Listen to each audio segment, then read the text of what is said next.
Attention, quand Dieu vous donne l'homme que vous cherchiez et qu'il a un grand destin, vous devez devenir une femme de prière pour lui.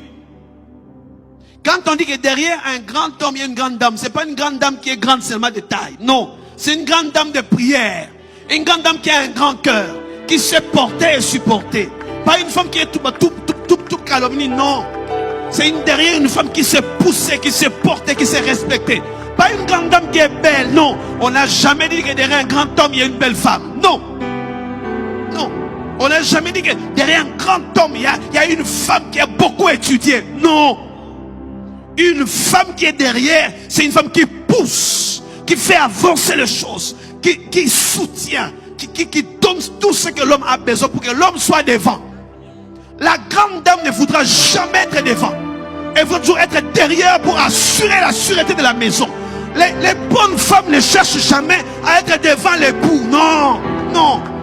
S'il y a une grande dame devant, c'est qu'il y a un homme faible derrière. Elle a affaibli son homme pour être devant et elle sera attaquée. Pourquoi? Parce qu'il y a inimitié entre Satan et la femme. Quand l'homme est placé devant, l'homme a l'autorité, l'ennemi ne peut pas atteindre.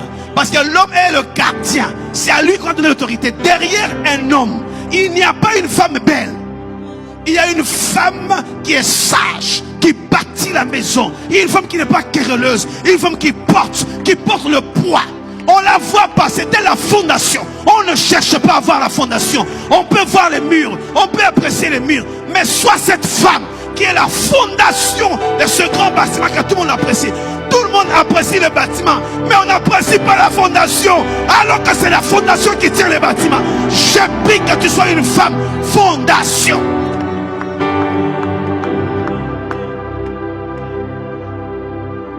Une femme fondation.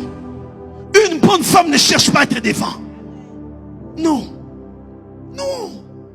Parce que la position qu'elle occupe, c'est elle qui fait que le foyer tienne. Elle porte, elle soutient, elle supporte. On ne la voit pas. Elle ne cherche pas à dire que moi on ne me voit pas. La fondation ne l'écrit pas. La fondation ne l'écrit pas. Si la fondation commence à être vue, c'est qu'il y a des fissures. C'est que les fissures ont commencé. Si les fondations commencent à sortir des terres, la maison va commencer à s'écrouler. La fondation doit être enfoncée davantage pour que le bâtiment reste en hauteur. Tous ces bâtiments que nous voyons qui restent en hauteur, c'est parce qu'il y a une fondation en profondeur.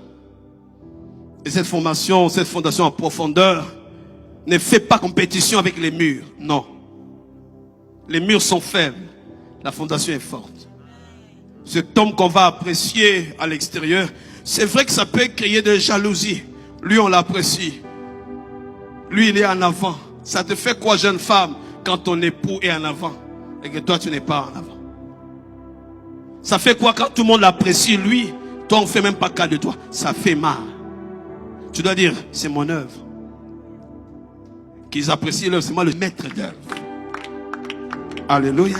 Que Dieu bénisse toutes les femmes qui sont fondations pour leurs époux, pour leurs épouses, qui ne cherchent pas à être vues, qui sont sous terre et qui soutiennent leurs époux, leurs épouses, leurs fiancés, qui ne sont pas là pour se plaindre. Il n'y a pas ça, il n'y a pas ça. L'homme prend les projecteurs, l'homme prend la lumière. Elle n'est pas vue, mais elle n'est pas jalouse.